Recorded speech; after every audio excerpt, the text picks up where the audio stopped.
we are back with another video in the series How to Write a Musical. This series is all about breaking down what seems like a really big task of writing a musical into really small tasks that feel much more achievable. So in the first video we did our planning, in the second video we wrote just a draft, we just made it up, and it didn't matter if it was bad or it was good, we just made up some stuff. And we are back now with the third video 2 or 3 years later, but that is very on trend for how long it takes to write a musical. Anyway, so I've just picked this project back up and I wanted to take you through the next step, which is taking your draft of a script and actually creating some music that goes with it. So what I did while I was writing the first draft of the script, which you can go back and watch, is when I was coming up with lyrics, I was just, again, making them up. I was using Rhyme Zone online to just find appropriate rhymes, all that kind of stuff, like just making it up. And I was just sort of singing it along to myself the vague outline of a melody.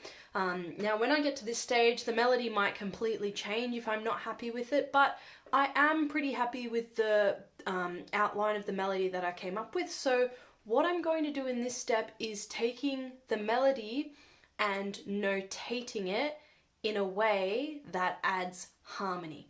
So when you're writing music, there are two main components that I think of. Obviously there's rhythm and all that kind of other stuff, but I think of it as in terms of melody and harmony. Okay, so melody is the tune, so the melodic line that the singer will be singing. A melody isn't always sung by a tune, so for example in Star Wars, dun dun dun dun dun, that's also a melody.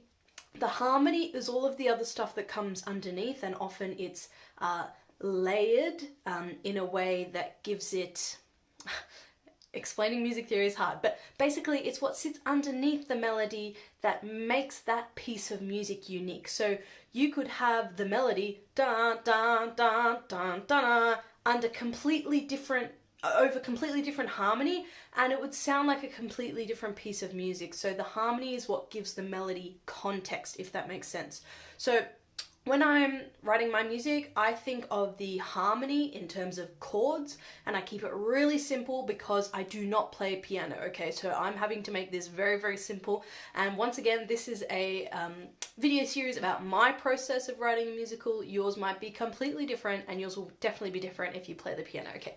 So I'm keeping mine very, very basic. So when I'm talking about melody, I'm talking about the tune that I'm going to be singing. And when I'm talking about putting harmony underneath that, I'm talking about trying to create chords that are going to fit with that melody. Once I have got my melody and my chords, I notate it in a way that means if I come back to the project, I'm going to be able to read that and know what I meant.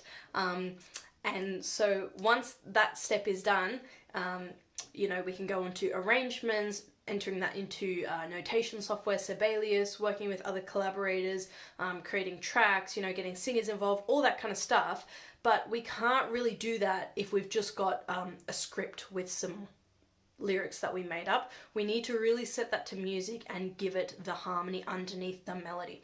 So I'm going to be starting and showing you exactly what I do. It's really, really basic. Again, this is all just about breaking it down into the smallest little components so that you can either focus on that or go away and research how to do that. If you're completely new to chords and all that kind of stuff, I'm going to give you a bit of information, but at least that's just one tiny thing that you can go away and do a lot of research about and learn about. Whereas when it's a massive task of writing a musical or music theory in general, it can be very overwhelming.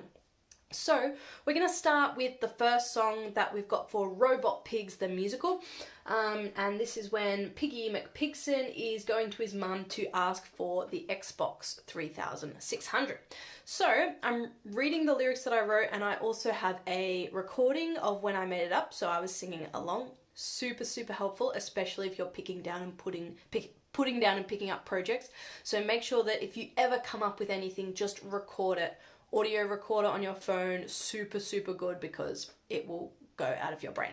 So it goes, Mother, tomorrow I turn 9. So that's the first little bit of melody I came up with. So I want to transfer that I've got in my mind and in my voice and figure out what it is on the piano. So I start off by singing the first note, Ma, mother, ma. and I just plonk away until I find the right one. Ma,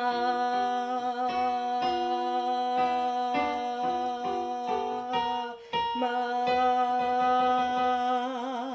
So when you find that, that is going to help you find the rest of the melody. And I just sing along until I can match it all up. Mother, mother, mother, tomorrow I turn 9. Okay? And it doesn't matter what key you're in to start with. You can change the keys later on, and especially depending on who's going to be singing your piece, whether it's a male voice, female voice, somebody with a high range, somebody with a low range. At the moment, I just do it in whatever key comes to me and feels comfortable for my voice. Obviously, if you end up doing it in a key with lots of sharps and flats, you can just change that to like an easier key. This one's not too bad. So we've got mother, tomorrow I turn 9. And again, record that melody, so you know, on an audio recorder, a video like this of you playing it, so you can definitely remember. That's because we haven't notated the melody yet in like sheet music format where you can see the rhythm and the notes. Okay, so what we want to do next is we want to put harmony underneath that. So again, we're thinking chords. So this isn't a music theory lesson, but just super basic. I think of the most basic stuff. So chords is going to be 3 different notes stacked on top of each other to create a group of notes played at the same time. So for example, a C major chord, we start with the C, we stack the 3rd, and we stack the 5th, and we play them all at the same time, and it sounds like a nice pretty chord. Now any group of notes can be a chord, so that is technically a chord.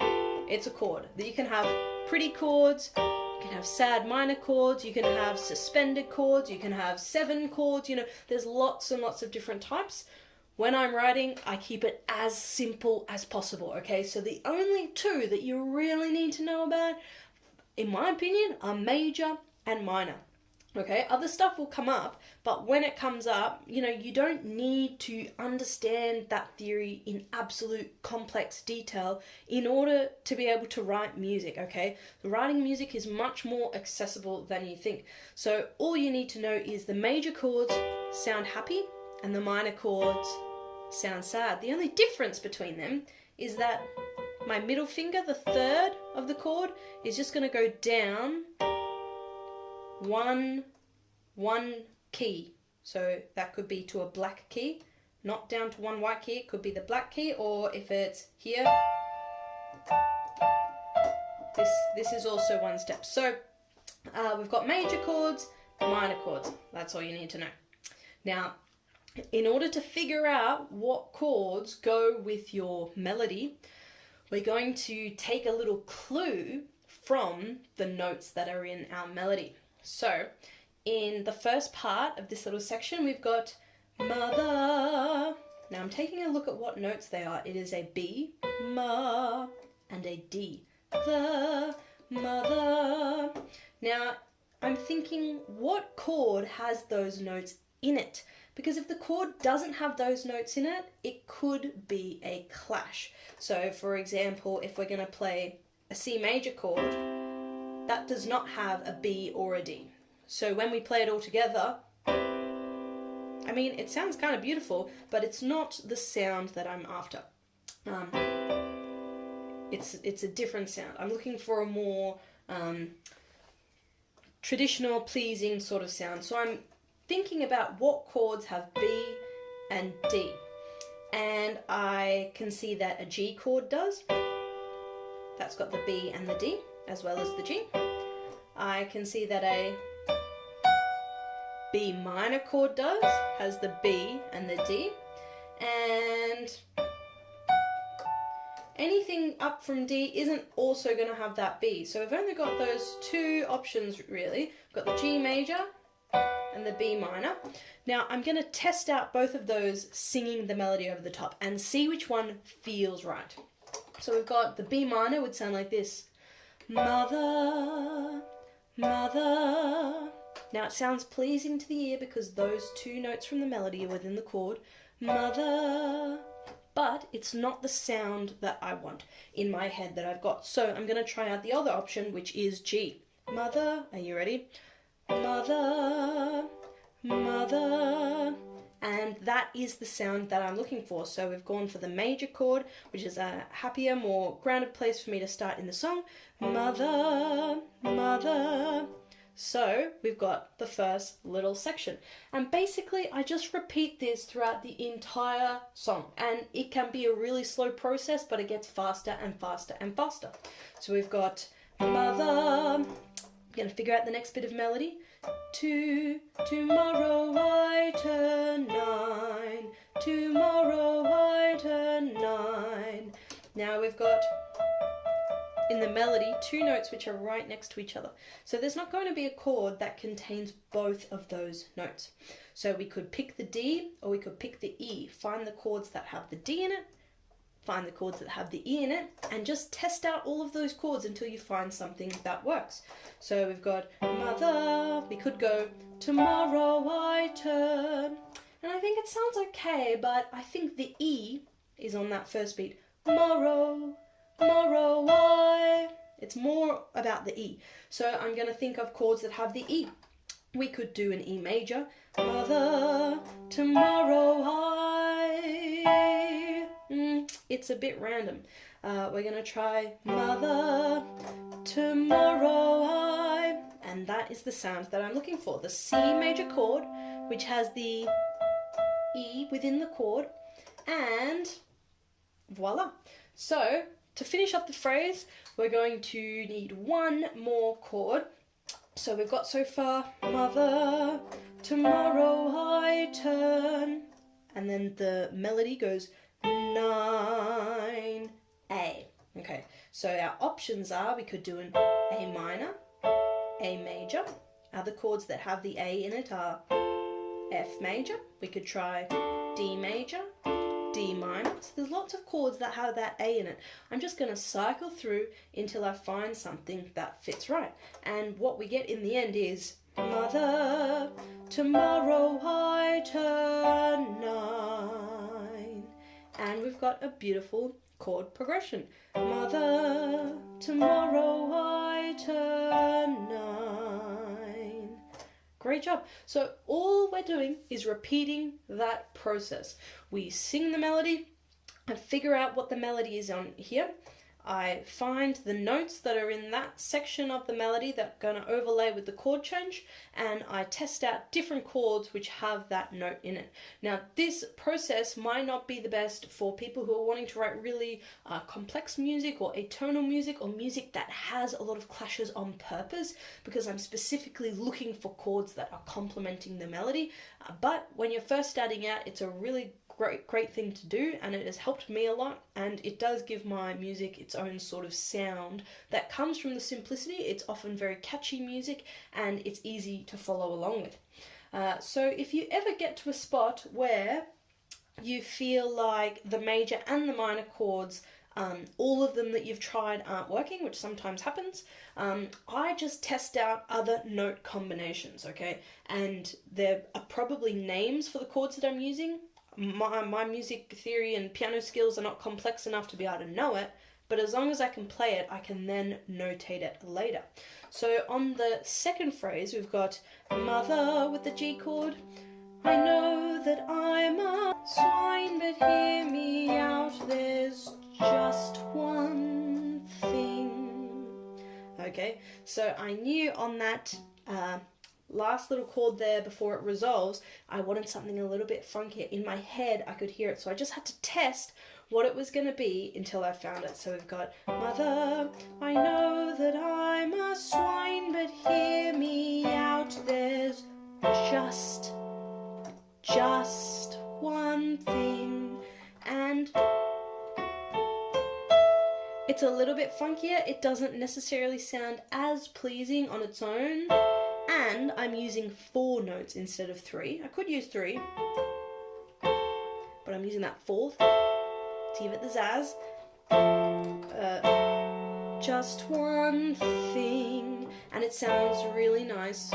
when it's resolved, okay? So even if you don't know what things are called, even if you don't know how they technically work on the inside and out, as long as your ear can hear it and think, yeah, that's what I was thinking, and as long as you can play it, it's all good.